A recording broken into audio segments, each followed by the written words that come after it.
எல்லோருக்கும் வணக்கம். கதைப்போமா with RJ. நம்மளோட சேனலில் யூ கேன் வின் திரு ஷிவ் கேரா அவர்களுடைய யூ கேன் வின் ரொம்ப சூப்பரான ஒரு புக்கை கம்ப்ளீட் பண்ணியிருக்கோம். இப்போ தான்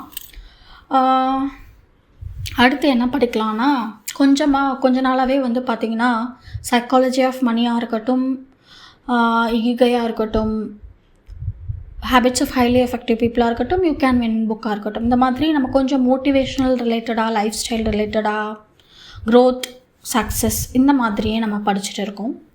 ஒரு சேஞ்சுக்கு நம்ம ஒரு நம்மளோட பண்டைய கால சம்மந்தமாக நம்மளோட அந்த மாதிரி கொஞ்சம் ஜேர்னரை கொஞ்சம் மாற்றலாம், வேறு ஜேர்னரில் புக் படிக்கலாம் அப்படின்னு சொல்லிட்டு நான் யோசிச்சுட்டு இருந்தப்போ தான் என்னோடய லிஸ்ட்டில் சிவகாமியின் சபதம், பார்த்திபன் கனவு, வேள்பாரி நிறையா இருந்துச்சு. அதில் நான் ரொம்ப எக்ஸைட்டடாக இருக்கிறது இப்போது நான் சூஸ் பண்ணியிருக்கிற புக்கு வேள்பாரி, வீரயுக நாயகன் வேள்பாரி தான் நான் சூஸ் பண்ணியிருக்கேன். எப்படின்னா, நிறையா நான் இது வரைக்கும் படித்ததே இல்லை. நான் அதில் பார்த்திபன் கனவு கூட இதுக்கு முன்னாடி படிச்சிருக்கேன், பொன்னியின் செல்வன் படிச்சிருக்கேன், இந்த மாதிரி நிறையா படிச்சிருக்கேன். ஆனால் வேள்பாரி புக்கு பற்றி எனக்கு தெரியல. ஆனால் எக்ஸைட்டடாக இருக்குது. அந்த வேள்பாரி முல்லைக்கு தேர் கொடுத்தாரு அப்படிங்கிறதெல்லாம் நம்ம ஸ்கூல் டைமில் படிச்சிருப்போம். நிறையா தமிழில் வந்துச்சு. ஸோ முல்லைக்கு தேர் கொடுத்தான் பாரி அப்படின்னு வந்துச்சு. அதுக்கப்புறம் பார்த்தா நம்மளோட பண்டைய காலத்தில் சங்க காலம்லாம் யோசிச்சோனாலே சேரர்கள், சோழர்கள், பாண்டியர்கள் மேலே தான் ரொம்ப ஒரு எல்லாருக்குமே ஆர்வம் இருக்கும். அவங்கள பற்றி தான் ரொம்ப பெருமையும் இருக்கும். பட் இவங்க 3 பேர்த்தையும் தனியால் ஒருத்தர் எதிர்த்துருக்காருங்கிறப்போ அவரை மேலே இன்னும் மரியாதையும், அவரை பற்றி தெரிஞ்சுக்கணுங்கிற ஒரு ஆஃப்லும் நமக்கு வருது. ஸோ அதுக்காக நம்ம இன்றைக்கி ஸ்டார்ட் பண்ண போகிறது திரு சு. வெங்கடேசன் அவர்களுடைய எழுத்துக்களால் உயிர் பெற்ற பரம்பமலையின் அரசன் திரு வேள்பாரி, வீரயுக நாயகன் வேள்பாரியோட கதையில் தான் நம்ம இதுக்கப்புறம் கொஞ்ச நாள் பயணிக்கலான் இருக்கோம். வாங்க. இதுவுமே கொஞ்சம் நம்ம 20 நிமிஷமாக தான் படிக்க போகிறோம். ஏன்னா அதுக்கு மேலே டைம் எல்லாரோட டைமையும் நம்ம யோசிக்கணும். ஸோ ஒரு பார்ட் 20 நிமிஷங்கிறது ஓகே. ஸோ கிட்டத்தட்ட 2338 பேஜஸ் இருக்குது. ஸோ நம்ம 20 நிமிஷங்களாக எத்தனை பார்ட்டாக படிக்கணுன்னாலும் நம்ம ரெடியாக தான் இருக்கோம். ஏன்னா நம்ம ரொம்ப எக்ஸைட்டடாக இருக்கோம். வாங்க ஸ்டார்ட் பண்ணிடலாம். வீரயுக நாயகன் வேள்பாரி, சு. வெங்கடேசன். முன்னுரை. இளைப்பாற நிழலின்றி தவிக்கும் வழிப்போக்கனின் கண்ணில் படும் பெரும் ஆலமரம் போல மூவேந்தர்களும் மன்னர்கள் பலரும் ஆண்ட தமிழகத்தில் தவித்தலைந்த உயிர்களுக்காக தன்னையே தந்தவன் வேள்பாரி. தன்னலமற்ற கொடை உள்ளத்தாலும் அன்பு வழிபட்ட வாழ்வியல் மரபாலும் பாரியின் புகழ் தமிழ் நிலம் எங்கும் பரவியது. மூவேந்தர்களான சேர, சோழ, பாண்டியர்கள் அவன் புகழ் கண்டு விரும்பினர். பரம்பு நாட்டின் நிலவலம் அவர்களின் கண்களை உறுத்தியது. பாரிக்கு எதிராக தனித்தனியே அவர்கள் மேற்கொண்ட போர் முயற்சிகள் கைகூடவில்லை. இறுதியில் மூவேந்தர்களும் ஒன்றிணைந்தனர். அவர்களின் கூட்டுப்படை பாரியின் பரம்பு நாட்டை அனைத்து திசைகளில் இருந்தும் ஒரு சேர தாக்கியது.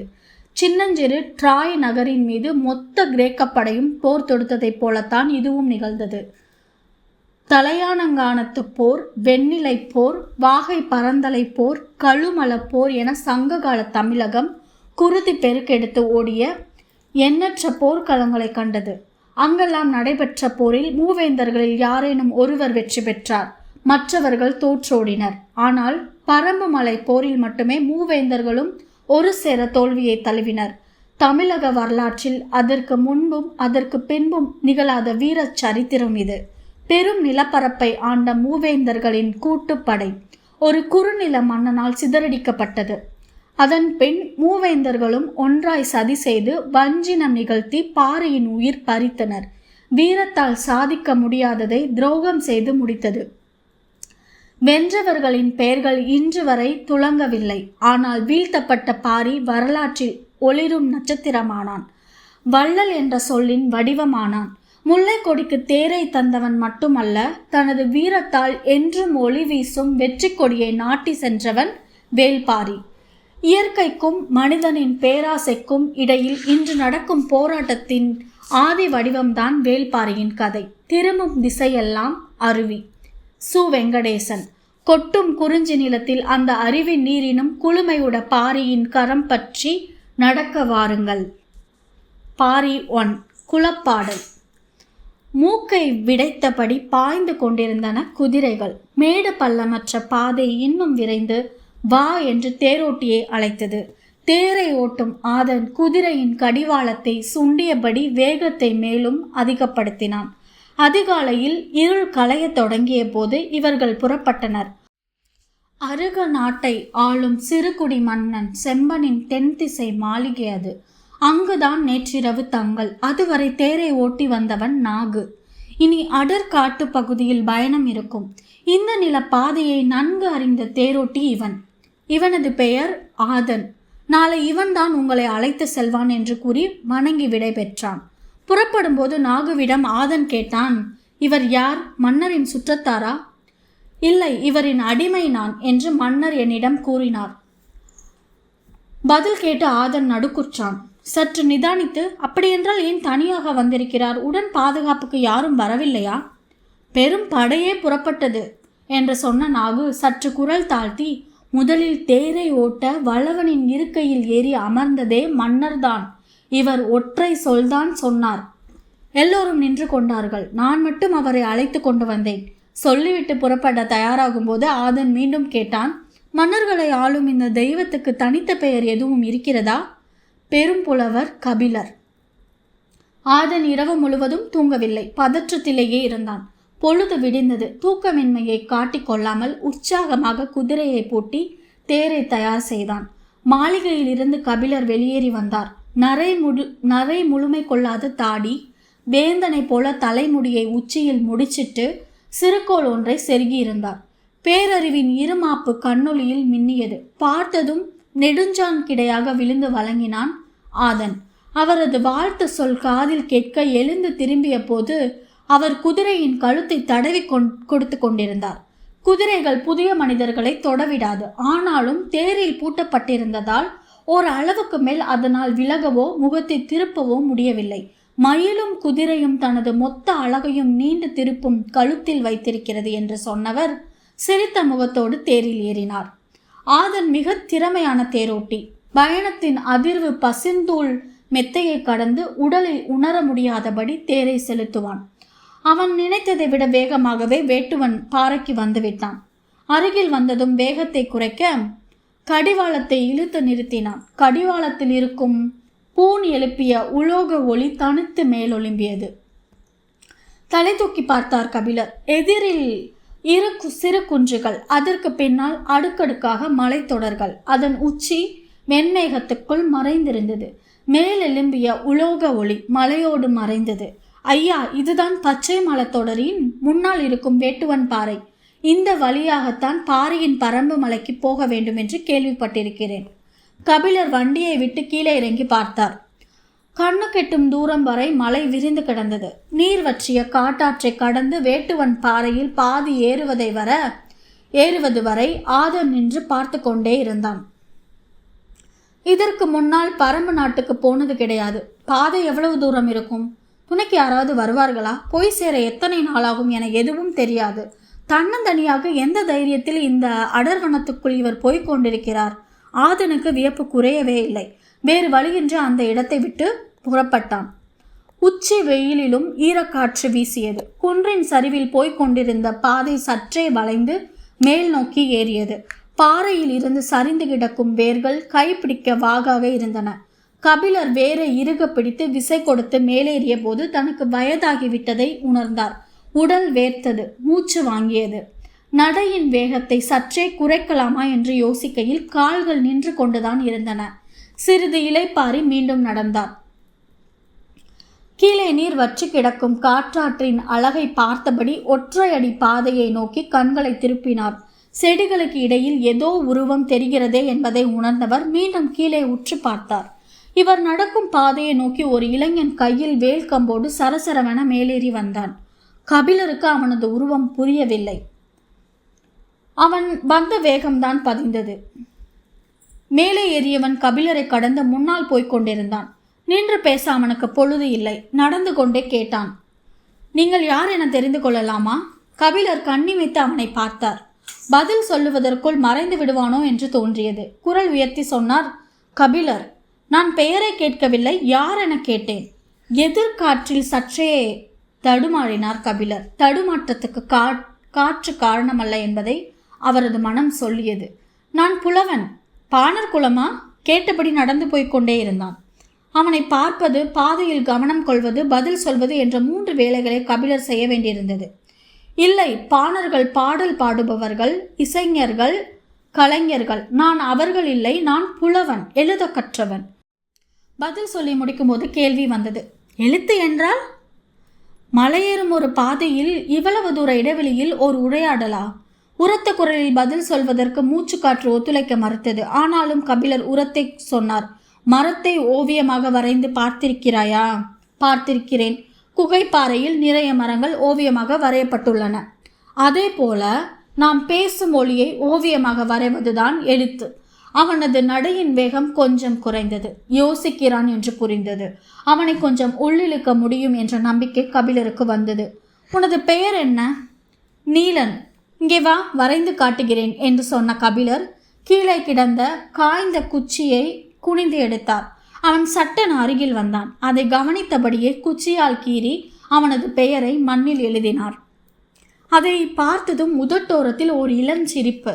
மீண்டும் நடக்கத் தொடங்கியவன், நான் என்ன யானையின் சாணத்தில் செரிக்காமல் கிடக்கும் ஈக்கியைப் போலவா இருக்கிறேன்? எதிர்காற்று மீண்டும் அடித்து கபிலரை தள்ளாட வைத்தது. நீலன் வேகமாக போய்க் கொண்டிருந்தான். கபிலர் அவனை ரசிக்க தொடங்கினார்.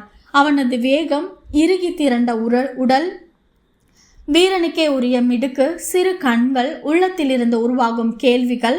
அவன் கையில் இருக்கும்போதே வேல் இவ்வளவு வேகமாக போகிறதே, அவன் எரிந்தால் எவ்வளவு வேகம் கொள்ளும் என யோசித்த கபிலர், இந்த இடைவெளியில் கேள்வியை நாம் ஆரம்பித்து விடுவோம் என முடிவு செய்து, உனக்கு மனமாகிவிட்டதா என்றார். இல்லை, விரைவில் நடக்கும். சற்று இடைவெளி விட்டு சொன்னான். என்ன வளைத்தான் பார்த்துவிட்டு வருகிறேன். எங்கே இருக்கிறாள்? அதோ அந்த மலையின் பின்புறம் இருக்கிறது அவளது குடில். அந்த மலைக்கு பின்புறமா? ஓசையின் நீளமே உணர்வை சொன்னது. நாள்தோறும் இவ்வளவு தூரம் போய் வருவாயா? நாளும் 2 முறை போய் வருவேன். சில நாட்களில் 2 முறை இங்கு வந்து செல்வேன். கபிலருக்கு அவன் மீதான ஈர்ப்பு இன்னும் கூடியது. ஒரு ஊஞ்சலை போல 2 குன்றுகளுக்கும் இடையில் தினமும் ஆடுகிறவன் என்று மனதில் ஒரு சித்திரம் உருவாகி கொண்டிருக்கையில் கேள்வியை அவன் தொடுத்தான். பெண்ணின் இதழ் இவ்வளவு சுவையேறி இருக்கிறதே, எப்படி? அந்த இளம் சிரிப்பு கபிலரின் உதட்டோரத்தில் வந்து உட்கார்ந்தது. ஊஞ்சலில் தன்னையும் ஏற்ற நினைக்கிறான். சரி, அவனது வேகத்தை குறைத்தால் போதும் என நினைத்தவர் பதில் சொல்லும் முன் அடுத்த கேள்வியை அவனை கேட்டான். உங்களுக்கு மனமாகிவிட்டதா? இல்லை. அப்படியென்றால் நான் உங்களிடம் இந்த கேள்வியை கேட்டிருக்க கூடாதல்லவா? ஏதாவது ஒரு இடத்தில் நின்றால் தானே பதில் சொல்வதற்கு. கனப்பொழுதில் 3 கொப்பு தாவுகிறான். இவனை எப்படி அடைத்து நிறுத்துவது என யோசித்த கபிலர், உனக்கும் தான் மனமாகவில்லை என்றார். நான் வீரன். கபிலர் திகைத்து போனார். இவன் என்ன சொல்ல வருகிறான் என யோசிக்கையில் அவன் பதிலை தொடர்ந்தான். எப்போது போர் மூடும் என தெரியாது. பரம்பு நாட்டு சூழவும் எதிரிகள். போர்க்களத்தில் நான் சாயும்போது எனது ஈட்டியை இறுக பற்றி முன்னேற என் மகன் வந்து நிற்க வேண்டும். வீரர்களின் வாழ்வு மிக குறுகியது. நிதானமாக வாழ்ந்து எழுத்துக்கள் எல்லாம் கற்று நாடுதோறும் பயணம் போய் ஒரு காத தூரத்தை 3 நாளிகை நடந்து கடக்க எங்களுக்கு அவகாசம் இல்லை புலவரே. ஊஞ்சல் அறுபட்டு தான் மட்டும் விழுவது போல் உணர்ந்தார் கபிலர். டுவன் பாறையின் 2வது குன்றில் கால் பதிக்கும் வரை கபிலர் அவனிடம் பேச்சு கொடுக்கவில்லை. அவனை பற்றிய ஒரு கணிப்பை உருவாக்கி கொள்ள முடியவில்லை. எதை உருவாக்கினாலும் அடுத்த கணமே அதை குலைத்து விடுகிறான். அவன் கையில் வைத்திருக்கும் வேல்முனையை விட கூர்மையானதாக இருக்கிறது அவன் அளிக்கும் பதில்கள். அவனை கணிக்க முடியவில்லை என்பதை மனம் ஏற்கவில்லை. ஆனால் ஒன்று புரிந்தது. அவனது நடைவேகத்துக்கு எங்கோ போயிருக்க வேண்டும். அவ்வாறு போகாததிலிருந்து அவன் தன்னை அழைத்து கொண்டு போகிறான் என்று ஊகித்தார் கபிலர். சிறிது நேரத்திற்கு பின்னர் மௌனம் கலைத்து பேசத் தொடங்கினார். பாரியின் பரம்பு மலை எவ்வளவு தொலைவில் இருக்கிறது? இந்த நாட்டின் பெயர்தான் பரம்பு நாடு. பாரி இருக்கும் மலையின் பெயர் ஆதிமலை. அந்த மலையில்தான் வேளிர் குலத்தை தோற்றுவித்த மாவீரன் எவ்வி தலைநகரை உருவாக்கினான். நிலப்பகுதிக்கு வந்து பாணர்கள் பாடிய பாடல்களில் இருந்தே பலவற்றை நாம் ஊகித்துக் கொள்கிறோம். ஆனால் உண்மை எவ்வளவு விரிவுடையதாக இருக்கிறது என யோசித்தபடி கபிலர் கேட்டார். அங்கு இருந்துதான் பாரியின் அரசாட்சி நடக்கிறதா? கேள்வி நீலனுக்கு சிரிப்பை உண்டாக்கியது. பாரி அரசன் அல்ல, வேளிர் குலத் தலைவன். நாட்டை ஆள்வதைப் போல காடும் ஆளப்படுகிறது என நீங்கள் நினைக்கிறீர்கள். காட்டை யாராலும் ஆள முடியாது. சின்னஞ்சிறு மனிதனால் என்ன செய்ய முடியும்? பகை, துரோகம், வீரம், சாவு, அவ்வளவுதான். ஆனால் காட்டை பாருங்கள், எண்ணிலடங்கா உயிர்கள், ஒவ்வொன்றும் அளவில்லா ஆற்றல் கொண்டது. ஒரு பச்சிலையை வாயில் வைத்தால் அந்த கணமே நீங்கள் செத்து மடிவீர்கள்.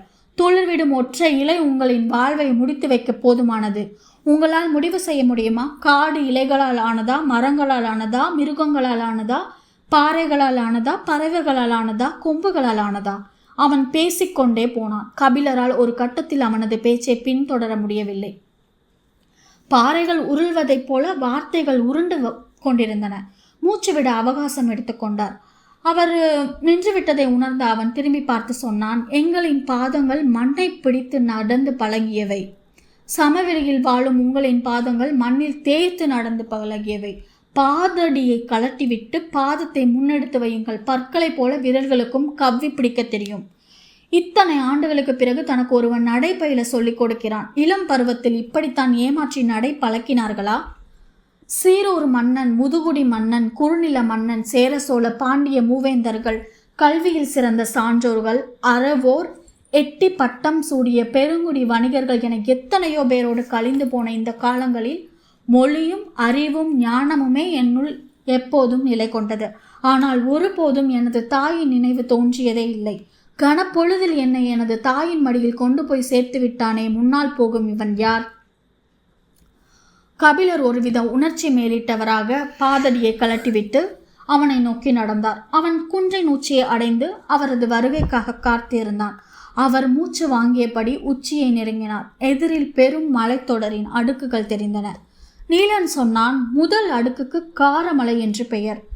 அதன் மேல் நின்று பார்த்தால்தான் மூன்றாம் அடுக்கை பார்க்க முடியும். அதுதான் ஆதிமலை.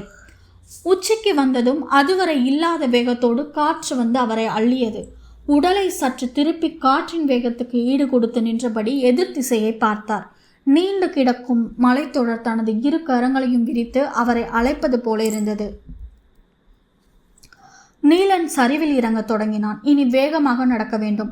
பொழுது சாய சிறிது நேரம்தான் இருக்கிறது. மலையின் விளிம்பை சூரியன் கடந்துவிட்டால் ஒரு பனை தூரத்தை கடப்பதற்குள் இருள் நம்மை அடைத்துவிடும். அதன் பிறகு நீங்கள் நடப்பது கடினம். விரைவில் வாருங்கள் என்று சொல்லியபடி தாவி சரிந்தான். கபிலர் வேகமாக இறங்கத் தொடங்கினார். அவன் நடக்கவில்லை, தாவி கடந்து கொண்டிருந்தான் என்பதை பார்த்தவாறு சிறு புதர்களை விலக்கி வேகமாக நடக்க முயற்சி கொண்டிருந்தார். ஏறும்போது முன்னால் செல்பவன் எவ்வளவு உயரம் போனாலும் ஆளை பார்த்துவிட முடியும். இறங்கும்போது அப்படி அல்ல. அங்கொன்றும் இங்கொன்றுமாக அவனது உருவம் மறைந்து தெரிந்தது. பேச்சு கொடுத்தால் மட்டுமே அவனை பின்தொடர முடியும் என்பதை உணர்ந்த கபிலர் கவனமாக நடந்தபடி கேட்டார். காடுகள் கொம்புகளால் ஆனதா என்று எப்படி கேட்டாய் என்றார். கொம்புகள் என்றால் மிருகங்களின் கொம்புகள் என்று நினைத்து விட்டீர்களா? நான் மரங்களின் கொம்புகளை சொன்னேன்.